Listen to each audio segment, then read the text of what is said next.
नमस्कार, मैं सोनिया सिंह और स्वागत है बीट द कंपटीशन पे। आज का टॉपिक आपके लिए काफ़ी इम्पॉर्टेंट है।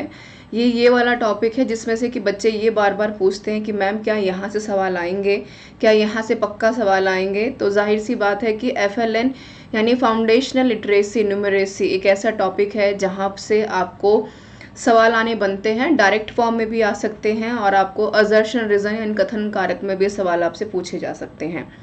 इसके साथ अगर मैं बात करूं तो आज हम FLN में क्या पढ़ने वाले हैं, पहले हम ये जान लेते हैं और FLN को पढ़ना आपके लिए क्यों इम्पोर्टेंट है। तो एक एक करके चीज़ों को डिस्कस करेंगे। देखिए, FLN में आज हम जानेंगे कि फाउंडेशनल लिटरेसी एंड न्यूमरेसी का मतलब दरअसल होता क्या है, ये कैसे काम करता है, इसकी इम्पोर्टेंस क्या है, ऑब्जेक्टिव क्या है, एम क्या है, इसकी नीड क्या है।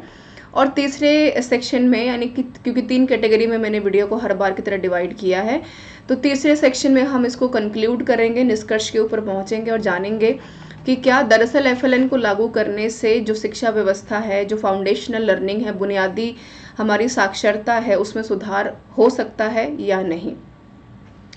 और हर बार की तरह अंत में आपके लिए क्वेश्चन ऑफ द डे, और उम्मीद करूंगी कि आप लोग इसका जवाब कमेंट बॉक्स में ज़रूर दीजिएगा। और क्वेश्चन ऑफ द डे का जवाब देने के लिए बहुत इंपॉर्टेंट है कि वीडियो को पूरा देखें और साथ में EMRS की और DSSB की पूरी तैयारी के लिए आप beat the competition YouTube channel हमारा ज्वाइन कर सकते हैं, जिसका कि लिंक टेलीग्राम चैनल का लिंक दोनों डिस्क्रिप्शन बॉक्स में दिया हुआ है, जहां पर जाकर के आप PDF को भी डाउनलोड कर पाएंगे। तो सेशन को स्टार्ट करते हैं और जानेंगे FLN है क्या। और एक चीज़ मैं और ऐड कर दूँ, बेहतर अपनी क्वालिटी इंप्रूवमेंट के लिए आप इस वीडियो को 1.5x पे करके देखेंगे तो आपके लिए बेहतर होगा। बात करेंगे ministry of education government of India के बारे में। Ministry of education government of India, आप सोच रहे होंगे कि बात तो FLN की हो रही है, तो निपुण भारत यहाँ पर क्या कर रहा है। देखिए, जब मैंने आपको निपुण भारत पढ़ाया था उसके अलग से वीडियो भी मौजूद है जिसको कि आप देख सकते हैं।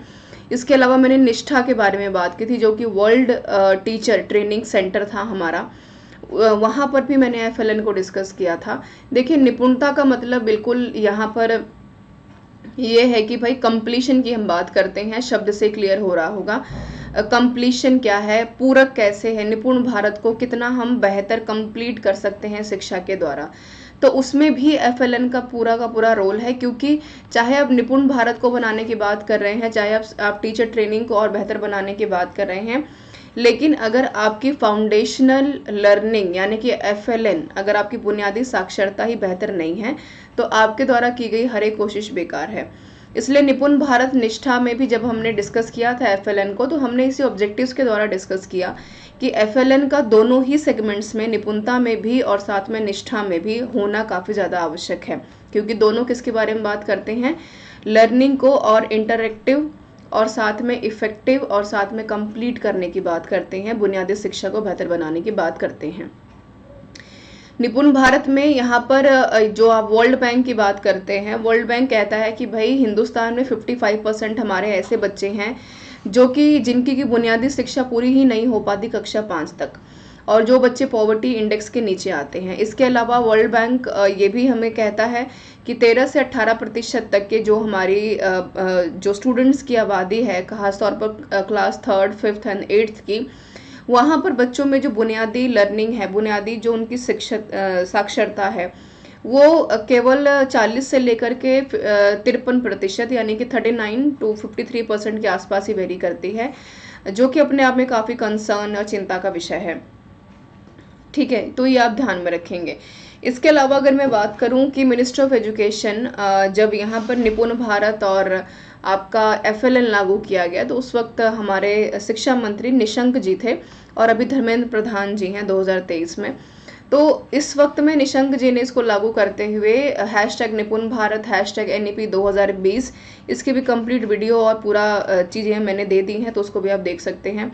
इसके बारे में बात की और साथ में उन्होंने कहा कि निपुणता और NEP और साथ में FLN निष्ठा एक ऐसे प्रोग्राम है जो कि हिंदुस्तान को आत्मनिर्भरता तो सिखाएंगे ही सिखाएंगे, बल्कि जो बुनियादी शिक्षा से हम लैग कर रहे हैं, परेशानी झेल रहे हैं, उसको भी हम पूरा कर पाएंगे। इसके अलावा मिनिस्ट्री ऑफ एजुकेशन का ये भी लोगो रहा, आप ये देख भी पा रहे होंगे कि कब लागू होता है, तो 2021 डेट नहीं पूछेगा आपसे, ईयर पूछ सकता है, कि 2021 में जाकर के यहाँ पर हैशटैग निपुण भारत, हैशटैग नेशनल मिशन और हैशटैग FLN को लागू किया गया, जहाँ पर हमने ये तय किया कि हम क्लास 3rd तक के बच्चों को, और उम्र रहेगी हमारी 3 से 9 वर्ष तक के बच्चों को, यहाँ पर बुनियादी शिक्षा में पूरी तरीके से निपुण कर देंगे, कंप्लीट कर देंगे, परफेक्ट बना देंगे। कब तक? एज हमारा जो ईयरली टाइम पीरियड है वो है 26 से लेकर के 27, 2026 से 27 के बीच में। ठीक है, तो ये इन्फॉर्मेशन अब याद रखिएगा। एम क्या है? FLN का एम क्या है? Foundational learning. सबसे पहले तो आपको यही पता होना चाहिए कि हम फाउंडेशनल लर्निंग के बारे में बात कर रहे हैं। तो हमारा जो फाउंडेशन है उसको बेहतर बनाने की हम बात कर रहे हैं, ये सबसे पहला हमारा लक्ष्य है। यहाँ पर इनेबल क्या करना है चिल्ड्रंस को कि वो रीड कर पाएँ, आप भी देख पा रहे होंगे, रिस्पॉन्स कर पाएँ, हर एक चीज़ को ध्यान से पढ़ पाएँ, इंडिपेंडेंट तरीके से किसी चीज़ को सीख पाएँ, लिख पाएँ, समझ पाएँ, और अपने अंदर एक ऐसा नंबर सेंस डेवलप कर पाएँ कि उनको ये पता हो कि भाई 2 + 2 = 4 ही होता है और ये यूनिवर्सल ट्रुथ है, इसको बदला नहीं जा सकता। मैथमेटिकल थिंकिंग को बेहतर बना पाएँ, एक ऐसा नेचर अपने अंदर डेवलप कर पाएँ कि कोई भी प्रॉब्लम उनको बड़ी ना लगे और वो अपनी क्षमता के द्वारा किसी भी समस्या का समाधान कर पाएँ। और फोकस किसके ऊपर करना है? होलिस्टिक डेवलपमेंट, यानी कि पूरे डेवलपमेंट की हम बात कर रहे हैं, चाहे वो उसका मानसिक विकास की बात हो, शारीरिक विकास की बात हो, बौद्धिक विकास की बात हो, इसके इमोशनल डेवलपमेंट की बात हम करते हैं, एथिकल डेवलपमेंट की बात करते हैं, इंटेलेक्चुअल डेवलपमेंट की बात करते हैं, यानी कि चौतरफा जो है विद्यार्थी का विकास यहाँ पर होना आवश्यक है। इसके अलावा अगर एम में मैं एक चीज़ अगर आपको और ऐड कर दूँ और क्लियर करते हुए आगे बढ़े हूँ, तो FLN को हमें अचीव कब तक करना है? 2026 से 2027 तक। याद रखिएगा, इंपॉर्टेंट है। कौन सी क्लास तक के बच्चों के लिए? क्लास 3rd तक के बच्चों के लिए। यहाँ मैं लिख देती हूँ क्लास 3rd तक के बच्चों के लिए। और क्या यहाँ पर एज है क्लास 3rd तक के बच्चों के लिए? 3 से लेकर के 9 वर्ष तक के बच्चों के लिए। याद रखिएगा, यहाँ पर 9 वर्ष तक के बच्चों के लिए, क्लास 3rd तक के बच्चों के लिए हमारी कोशिश है कि हम उनकी बुनियादी शिक्षा को इतना स्ट्रांग बना दें, इतना बेहतर बना दें कि क्लास 3rd के बाद जब वो आगामी जो शिक्षा ग्रहण करें, ग्रैप्स करें अपने एजुकेशन को, तो उसमें उनको पढ़ाई लिखाई से लेके न्यूमेरिकल एबिलिटी और माफ़ कीजिएगा नंबर सेंस को लेकर के, मैथमेटिकल थिंकिंग को लेकर कोई समस्या यहाँ पर ना हो। इसके अलावा हम क्या कहना चाहते हैं, अगर हम पूरे के पूरे FLN के प्रोग्राम को देखते हैं तो इसका एम हमने जान लिया। हमने ये भी जाना कि क्लास 3rd और 3 से 9 वर्ष तक के बच्चों की एज ग्रुप तक के बारे में हम बात कर रहे हैं। तो FLN को कुल मिलाकर के हमने 3 भागों में बांटा है, जिसका पहला भाग है, हमने कहा कि हमारा सबसे पहला आयाम गोल है कि बच्चे का क्या करना है? Health and wellbeing. हमने किसकी बात की थी? होलिस्टिक डेवलपमेंट की। हम हमेशा यही कहते हैं कि एक स्वस्थ शरीर में एक स्वस्थ मन और दिमाग का ही निवास हो सकता है। तो उसके लिए हेल्थ और आपका वेलबींग, आपका खुश होना, इमोशनली स्ट्रांग होना बड़ा इंपॉर्टेंट है। और वो कैसे कर पाएंगे?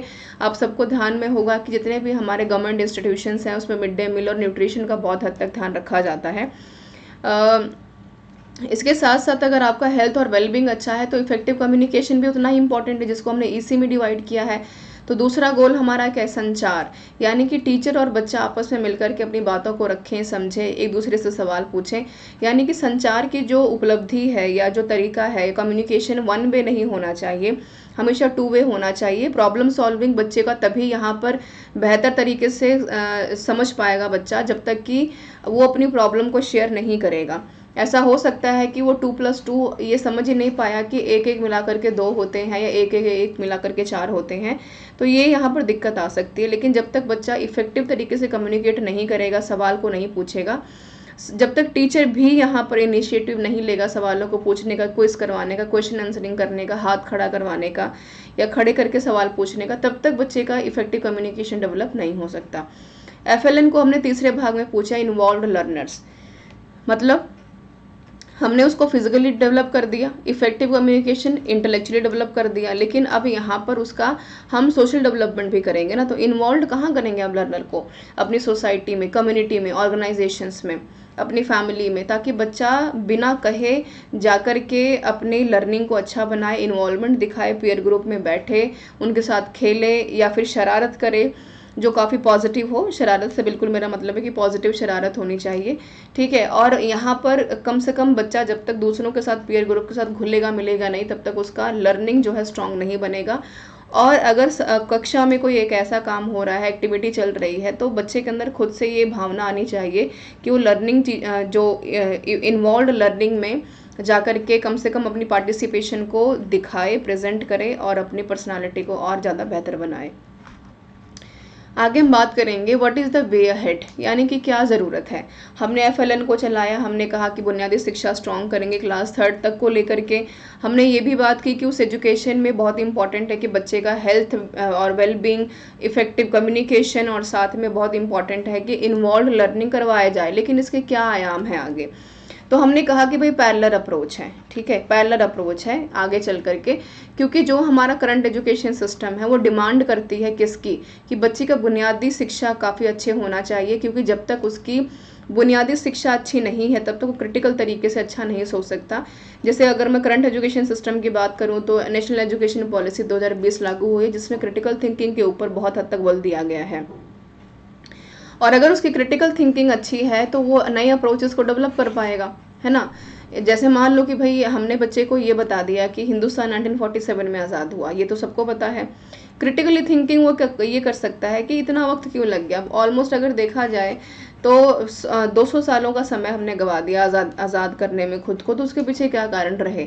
अप्रोच से बिल्कुल यहाँ पर मतलब है कि यहाँ पर बच्चा न्यू अप्रोचेस को सोच पाए। हालांकि ये सारी चीज़ें जो है क्लास 3 के बाद बच्चे के अंदर डेवलप होनी धीरे धीरे शुरू होती हैं, लेकिन क्रिटिकल थिंकिंग सोचने का जो इनिशिएटिव होता है, पहला कदम होता है, वो उसका बुनियादी शिक्षा FLN के थ्रू ही यहाँ पर डेवलप हो जाएगा, क्लास 3 में ही डेवलप हो जाएगा। तो न्यू अप्रोच तब तक डेवलप नहीं होंगे जब तक कि वो पैरेलली अच्छे से सोच नहीं पाएगा। फिर हमने कहा कि the children need not be made to spend several years mastering FLN to pass a test.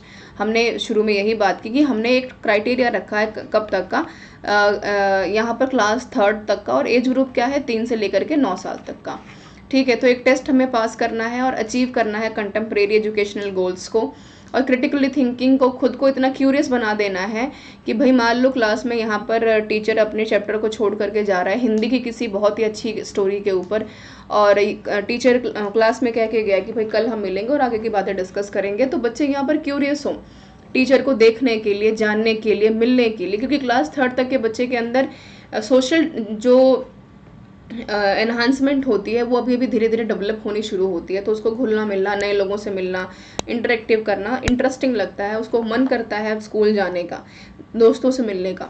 तो एम्पावर करना, क्यूरियस होना, क्रिटिकल थिंकिंग को डेवलप करना बहुत इंपॉर्टेंट है। ये जो मैंने आपको बताया है इंग्लिश में, ये सारा का सारा जो आपको डिस्कशन नज़र आ रहा है स्क्रीन के ऊपर, ये पूरा का पूरा हिंदी में जो आप देख पा रहे हैं। जैसे अगर मैं यहाँ पर इसको बात करूँ what is the way ahead, तो आप देख पा रहे होंगे गांधी जी का भी स्लोगन था कि अनपढ़ बनकर कभी न रहना, और साथ में हम सभी का है एक ही नारा, शिक्षा है अधिकार हमारा। तो ये इस तरीके के स्लोगन्स को जब कभी भी आप सरकारी स्कूलों में कभी विजिट करते होंगे, जो SSA के अंडर स्कूल्स आते हैं, सर्व शिक्षा अभियान के अंडर, या आंगनवाड़ी के अंदर जो स्कूल्स आते हैं, वहाँ पर आप दीवारों के ऊपर क्लासरूम्स में ऐसे नारों को देखेंगे जो कि कहीं ना कहीं बच्चों के अंदर इस चीज़ को डेवलप करता है कि शिक्षा उनके लिए न सिर्फ ज़रूरी है बल्कि अधिकृत है, वो उनका हक है उसको लेना। आगे हम बात करेंगे, हमने ये जान लिया FLN है क्या, साथ में अब हम ये जानेंगे टीचर ट्रेनिंग क्यों इम्पोर्टेंट है। क्योंकि मैंने हमेशा आपको कहा है कि अध्यापन जो है, एजुकेशन जो है, कंप्लीट नहीं है केवल बच्चे से ही, यहाँ पर टीचर का भी बहुत अहम रोल है। लेकिन अगर टीचर भी हमारा बहुत एनहांस्ड, एडवांस्ड और ट्रेंड हो जाता है, तो आप ये सोच सकते हैं कि FLN में जो भी समस्याएं यहाँ पर बच्चा फेस कर रहा है बुनियादी शिक्षा के दौरान, उससे निजात पाना आसान हो जाएगा। और उसको निजात पाने के लिए हमने डाइट जैसे प्रोग्राम्स को यहाँ पर इनिशिएटिव लिया है, जैसे the district institutes of the education and the training की मैं यहाँ पर बात कर रही हूँ, जहाँ पर हमने बहुत तरह के फंड्स यहाँ पर डाले हैं। यहाँ पर टीचर को ट्रेंड किया गया है। इसी डाइट की तरह ही इसका फुल फॉर्म याद रखिएगा, कई बार आपसे डायरेक्टली फुल फॉर्म पूछ लेता है। या निष्ठा की हमने बात की है, कमेंट करके मुझे निष्ठा के बारे में बताइए इसका फुल फॉर्म क्या है। इनसफिशिएंट फंड्स की अगर मैं बात करूं तो यहाँ पर लागू की गई हैं, जिसका काम क्या है कि पब्लिक सेक्टर को स्ट्रांग बनाना है। ह्यूमन रिसोर्स क्या है, टीचर कौन है, ह्यूमन रिसोर्स ही तो हैं, एक तरह का रिसोर्स है जो कि बच्चों को तैयार कर रहे हैं आगामी आने वाले भविष्य के लिए। और उस ह्यूमन रिसोर्स में जो टीचर काम कर रहा है वो अपनी ट्रेनिंग को और बेहतर तभी बना सकता है जब उसके पास प्रॉपर इंफ्रास्ट्रक्चर हो, बिल्डिंग्स हो, क्लासरूम में स्मार्ट बोर्ड्स हो, उसको स्मार्ट बोर्ड चलाने आना चाहिए। तभी तो टीचर भी बच्चों को बहुत हद तक इंटरेक्टिव और इफेक्टिव तरीके से पढ़ा पाएगा। पता चला कि क्लासरूम में बोर्ड्स नहीं हैं, चौक से बच्चों को पढ़ाए जा रहे हैं, ड्राइंग बनाने का पता नहीं है। तो आप ये समझिए कि इंफ्रास्ट्रक्चर का बेहतर होना कितना इंपॉर्टेंट है आपके लिए, नहीं तो टीचर लर्निंग पूरी तरीके से कंप्लीट नहीं हो पाएगी।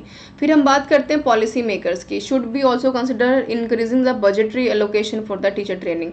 बिल्कुल ये इंपॉर्टेंट है कि अगर हम ये कह रहे हैं कि हम ह्यूमन रिसोर्स डेवलप कर रहे हैं, हम हिंदुस्तान में एक ऐसे सिस्टम को डेवलप करना चाहते हैं, क्योंकि आप सबको पता है कि हिंदुस्तान आज पूरी दुनिया में सबसे पॉपुलेटेड कंट्री है। और सबसे अच्छी बात यह है कि इस पॉपुलेटेड कंट्री में मोर ओवर 65% जो हमारे नवयुवक हैं वो एग्जिस्ट कर रहे हैं, यानी कि 35 साल तक के युवा यहाँ हिंदुस्तान में सबसे ज़्यादा है पूरी दुनिया में। और यहाँ पर आप ये जानिए कि उसमें से मोर ओवर जितनी भी मैक्सिमम पॉपुलेशन है, सबसे ज़्यादा इंटेलिजेंस यहाँ पर टीचिंग करियर में लोग बनाते हैं, मैक्सिमम की मैं बात कर रही हूँ। तो आप ये समझ और जान पा रहे होंगे किस तरीके से टीचर्स को एक ह्यूमन रिसोर्स के द्वारा डेवलप करना, बेहतर बनाना इंपॉर्टेंट है। और रीफॉर्मुलेट करना मिशंस को और मैंडेट करना, ये इंश्योर करना कि इनकी जो एम्पावरमेंट है बहुत अच्छे से की जाएगी। और ऐसी फैकल्टीज़ को हम इंट्रोड्यूस करेंगे पॉलिसी मेकिंग करते हुए, बजट्स को पास करते हुए, जिसमें कि शिक्षा के साथ साथ शिक्षकों के लिए कुछ न कुछ यहाँ पर आयाम रखे जाएं, ताकि वो मोटिवेटेड होकर के आगे अपने भविष्य को बेहतर बनाए। जो मैंने आपको अभी इंग्लिश में पढ़ाया है, ये कम्प्लीटली हिंदी वर्जन है जो आप देख पा रहे होंगे, आप ये देख भी पा रहे होंगे। एक इमेज नज़र आ रही है, let us strive to make education meaningful. यानी बहुत इंपॉर्टेंट है कि शिक्षा को बहुत ही मीनिंगफुल बनाना है, जॉयफुल बनाना है, बर्डन नहीं लगनी चाहिए एजुकेशन आपकी। जो हम कहते हैं कि भाई लर्निंग विदाउट बर्डन के बारे में जो हम हमेशा बात करते रहे हैं। फिर हम बात करेंगे रिवाइज्ड लर्निंग अप्रोच। ठीक है, क्या हो सकती है, यानी कि कंटेम्प्रेरी तरीका नहीं है, गुरुकुल में नहीं जाना है कि केवल टीचर यहाँ पर ज्ञान दे रहा है और बच्चे सुन रहे हैं, ये नहीं होना चाहिए। आज की जो लर्निंग है वो टीचर सेंटर से हट करके लर्निंग सेंटर की तरफ बढ़ गई है। यानी आपका बच्चा कितना अच्छे से सीख पा रहा है वो नज़र आता है कि आपका टीचर कितना अच्छा है। तो एजुकेशन सिस्टम में बहुत सारे ऐसी कंट्रीज़ हैं जहाँ पर हम लर्निंग को, क्वालिटी को बूस्ट करने की बात करते हैं। दो तरह के शब्द हैं, क्वांटिटी ये नेगेटिव वर्ड है, अगर ऐसा सवाल आता है तो बचिएगा जवाब देने से।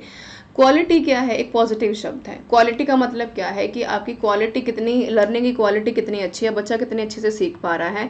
From teaching reading and the mathematics in the incremental skilled based ways. ठीक है, यानी आपकी रीडिंग कितनी अच्छी है, आप मैथमेटिक्स के क्वेश्चन कितने अच्छे से हल कर पा रहे हैं। क्वालिटी में अगर देखा जाए तो बच्चे की अप्रोच कितनी अच्छी है, ये सारी चीज़ें। उसके बाद हम देखेंगे कि भाई कल्चरली रिस्पॉन्स टीचिंग भी तो होनी चाहिए ना, कि हम ये कह रहे हैं कि क्लास में बैठे हुए 30 बच्चे 30 अलग अलग कल्चर से आ रहे हैं, तो बच्चा कितना घुल मिल पा रहा है, कितना यहाँ पर क्लास में टाइम दे पा रहा है, मैथमेटिक्स एजुकेशन से क्रिटिकली कितना खुद को जोड़ पा रहा है। ठीक है, और यहाँ पर हम कह रहे हैं कि भाई सेवरल अप्रोचेस को चूज़ करना बहुत इंपॉर्टेंट है, कि अगर यहाँ पर बच्चा कुछ समझ नहीं पा रहा है तो बहुत हद तक ज़रूरी है कि टीचर यहाँ पर बच्चे को तब तक किसी चीज़ के बारे में बताता रहे जब तक कि उसको पूरी तरीके से आना जाए। और साथ में बहुत इंपॉर्टेंट है कि क्लास में आपकी जीवंतता, सांस्कृतिक रूप तब तक बना रहेगा जब तक कि आप बच्चे को आप अपनी बाहरी दुनिया से जोड़ नहीं देते। ठीक है, अगेन मैं वो एग्जांपल दूंगी, जैसे छोटे बच्चे क्लास 3rd तक की हम बात कर रहे हैं अभी, तो जहाँ पर हम कहते हैं कि भाई तुम्हारे पास जो एप्पल है वो भी राउंड है, आपकी जो मम्मी की रोटी है वो भी राउंड है, पापा का पैसा वो भी राउंड होता है ना, हमारी धरती भी गोल गोल। एक पोइम यहाँ पर बड़ी इंटरेस्टिंग और फेमस होती है जो बच्चों को जोड़ने का काम करती है। तो बहुत इंपॉर्टेंट है कि बच्चे अपनी बाहरी दुनिया से जाने सीखें। अगर हम उनको ग्लोब दिखा रहे हैं, अगर हम उनको एप्पल दिखा रहे हैं, तो कल को अगर वो कहीं बाजार में है, कहीं अपने घर में है, अगर एप्पल को देख पा रहे हैं तो इमेज से कोरिलेट कर पाएँ। ठीक है, दृष्टिकोण में बहुत इंपॉर्टेंट है कि उनका पर्सपेक्टिव बहुत ज़्यादा क्रिटिकल होना चाहिए। वो एक बार से, एक एग्जाम्पल से मैक्सिमम चीज़ों को जोड़ पाएँ, सवाल पूछें। क्योंकि क्लास 3rd तक के बच्चों में, हालांकि एक तो लंबे टाइम तक रहता है, बट क्लास 3rd तक के बच्चों में ये काफ़ी खासियत होती है कि छोटे बच्चे जब तक वो 9-10 साल 11 साल के नहीं हो जाते, वो सवाल बहुत पूछते हैं। तो कोशिश करनी है कि उनके हर एक सवाल का स्पष्टीकरण दिया जाए और उनको बताया जाए कि तुम्हारे सवाल का सही जवाब क्या हो सकता है। आगे हम बात करेंगे FLN का रिसोर्स को लेकर के। जैसे FLN में अभी हमने बात की थी ह्यूमन रिसोर्स को लेकर के, और हमने कहा कि ह्यूमन रिसोर्स में टीचिंग में सबसे ज़्यादा है आपकी टीचिंग में टीचर्स। तो सबसे पहला आपका ह्यूमन रिसोर्स यहाँ पर क्या है, FLN का रिसोर्स क्या है, कैसे आप उसको और बेहतर बना सकते हैं। तो सबसे पहला रिसोर्स क्या है आपका, हमने दो भागों में इसको बांटा है। एक हमने कहा है कि एविडेंस मेन्यू आपका कैसा है, और दूसरा कैपेसिटी बिल्डर कैसा है, मतलब एक दूसरे के पूरक कैसे हैं। हमने कहा कि एविडेंस क्या है, आपका टीचर है, कैपेसिटी बिल्डिंग किसकी करनी है, लर्नर की करनी है, राइट। तो आपका सबसे पहला कैपेसिटी बिल्डर में आप देख रहे होंगे कि आपको दो चीज़ें नज़र आ रही हैं, ठीक है। पहला है फॉर्मेटिव असेसमेंट की, अगर मैं बात करूँ, ठीक, यहाँ से शुरू करते हैं। FLN रिसोर्स में आपको ज़्यादा समझ में आएगा। सबसे इम्पॉर्टेंट है आपका अर्ली चाइल्डहुड एजुकेशन, ठीक है। एक सेकेंड, यहाँ पर अर्ली चाइल्डहुड एजुकेशन, यानी जो हम ECCE में बात करते हैं। तो आपको कब तक का विकास करना है FLN में, यहाँ पर आकर के क्लास 3rd तक के बच्चे को एज ग्रुप है 3 से लेकर के 9 साल तक के बच्चों के लिए, ठीक है। तो उनका होलिस्टिक आप डेवलपमेंट करेंगे, ठीक है। कैसे, यहाँ पर उनका सोशल, उनका जो है emotional, intellectual, mental health, physical health, सब कुछ आप चेक करेंगे, जो कि हमने अभी FLN को 3 भागों में बांटा था, ठीक है। इफेक्टिव कम्युनिकेशन के बारे में बात की थी, हेल्थ बीइंग के बारे में बात की थी, और इन्वॉल्व लर्नर्स के बारे में हमने डिस्कस किया था 3 सेक्शंस में इसको बांट करके। तो भाई ECC में आप होलिस्टिक डेवलपमेंट के लिए आप किसके ऊपर डिपेंडेंट है, टीचर के ऊपर, यानी teaching at the right level बहुत इंपॉर्टेंट है। यहाँ पर नंबर 2 की तरफ बढ़ रहे हैं हम, किसके ऊपर, teaching at the right level. मान लेते हैं कि कोई एक ऐसा बच्चा है जो कि किसी चीज़ को समझ नहीं पा रहा है, तो टीचर को उसकी नीड्स को मीट करना बड़ा इंपॉर्टेंट है। टीचर को ये जानना बड़ा ज़रूरी है कि बच्चे की आवश्यकता यहाँ पर क्या है, बच्चे को क्या समझ में नहीं आ रहा है। अगर ये नहीं समझ में आ रहा है उसको कि जो ट्रीज़ हैं और उसका जो कलर है वो ग्रीन है, ग्रीन कलर दिखता कैसा है, तो उस यहाँ पर बहुत इंपॉर्टेंट है कि टीचर बच्चे को यहाँ पर लाइव जो चीज़ें हैं, जो उसका ओपन इन्वायरमेंट है, उसे जोड़े। फिर हम बात करेंगे डिजिटल लर्निंग की, यही बहुत इंपॉर्टेंट है। मैंने कहा कि ऑडियो वीडियो एड्स के साथ जोड़ना बहुत इंपॉर्टेंट है। आप वैसे तो ये जो है यूनिवर्सल चीज़ें हैं कि आप किसी चीज़ को देख करके, समझ करके स्टोरी फॉर्म में जल्दी सीखते हैं, लेकिन डिजिटल लर्निंग में बिल्कुल हम ऑडियो वीडियो एड्स की बात कर रहे हैं कि अगर आपकी क्लास में कोई डिसेबल्ड भी अगर बच्चे हैं तो उनको आप जोड़ पाएँ, उनसे आप सवालों को पूछ पाएँ। अगर आप यहाँ पर अर्थ पढ़ा रहे हैं बच्चे को, या अगर मान लो कोई पोइम पढ़ा रहे हैं, EVS का कोई पार्ट पढ़ा रहे हैं, तो जाहिर सी बात है कि डिजिटल लर्निंग में बच्चे को यहाँ से पढ़ाना समझाना बहुत इंपॉर्टेंट रहेगा, through the videos, through the audios, ताकि बच्चे इंटरेस्ट से किसी चीज़ को देखें और भूले ना दोबारा। ये तो हमने कर लिया, एक टीचर का रोल भी हमने देख लिया, लेकिन यहाँ पर पेरेंटल एंगेजमेंट बहुत इंपॉर्टेंट है कि अगर स्कूल से बच्चा आ रहा है तो वहाँ पर बच्चे अब अपनी एंगेजमेंट को दिखाएं। अब एंगेजमेंट कैसे नज़र आएगी, आपके लैंग्वेजेस में नज़र आएगी, ठीक है। और वो कैसे आप चेक करेंगे टीचर, यहाँ पर फॉर्मेटिव असेसमेंट्स के द्वारा। जैसे छोटे बच्चे की क्लासेस में यहाँ पर छोटे छोटे क्विजेस होते हैं, क्वेश्चन आंसरिंग्स होते हैं, ड्राइंग्स होते हैं। यहाँ पर फॉर्मेटिव असेसमेंट का मतलब है जो हर चौथे हफ्ते में 4 महीने में किया जाता है, 6 महीने में किया जाता है। फॉर्मेटिव असेसमेंट की बात कर रहे हैं, ठीक है, जिसमें हम ये चेक कर पाते हैं कि बच्चे का कितना इम्प्रूवमेंट हुआ है, कितना इम्प्रूवमेंट करना है, कितना बाकी है, और कहाँ से इम्प्रूवमेंट करना है ना। बट समेटिव में क्या होता है, मेंशन नहीं है, मैं बता देती हूँ। समेटिव में होता है कि कंप्लीट, कि पूरे साल के बाद जब टेस्ट होगा, पेपर होगा, तो चेक कर लेंगे कि बच्चे को कितना आया, कितना उसको नहीं आया, ठीक है। आगे बात करते हैं नेक्स्ट।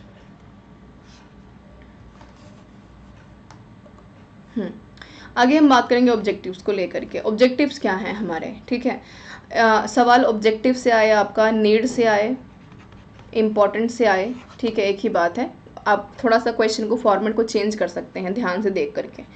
तो ऑब्जेक्टिव क्या है, सबसे पहला FLN का हमारा है कि लॉन्ग लास्टिंग रीडिंग और राइटिंग स्किल्स को डेवलप करना। जैसे हम करते हैं ना, क्लास में रीडिंग करवाते हैं छोटे बच्चों से कि या फिर ये करते हैं कि टीचर क्लास में बोलता है और उसके पीछे पीछे बच्चे बोलते हैं, तो वो बच्चे नहीं भूलते हैं और उनकी वोकैब भी स्ट्रांग होती है।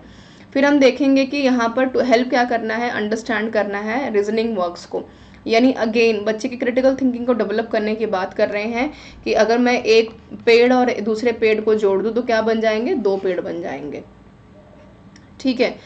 यानी कि सीधा टेबल या नंबर्स पे जाने से पहले पिक्चर्स के माध्यम से बच्चों को सिखाना बहुत इंपॉर्टेंट है, जो लंबे टाइम तक उनको याद रहेगा। यानी मैथ्स में हम न्यूमरेसी की बात कर रहे हैं, यहाँ पर स्ट्रॉन्ग बनाना है, यहाँ रीडिंग में स्ट्रॉन्ग बनाना है, फोकस करने हैं यहाँ पर consistent development of a teachers को लेकर के। यानी बहुत इंपॉर्टेंट है कि बच्चे के साथ साथ टीचर और लर्नर दोनों के ऊपर डेवलपमेंट जो है कंसिस्टेंट तरीके से फोकस करना बहुत ज़रूरी है। इसके साथ साथ तो ट्रैक द स्टूडेंट लर्निंग, हमने यहाँ पर पढ़ा था ना कि फॉर्मेटिव असेसमेंट बहुत इंपॉर्टेंट है। क्यों इंपॉर्टेंट है, इसलिए इंपॉर्टेंट है ताकि यहाँ पर हम बच्चों की लर्निंग के प्रोग्रेस को चेक कर पाएँ।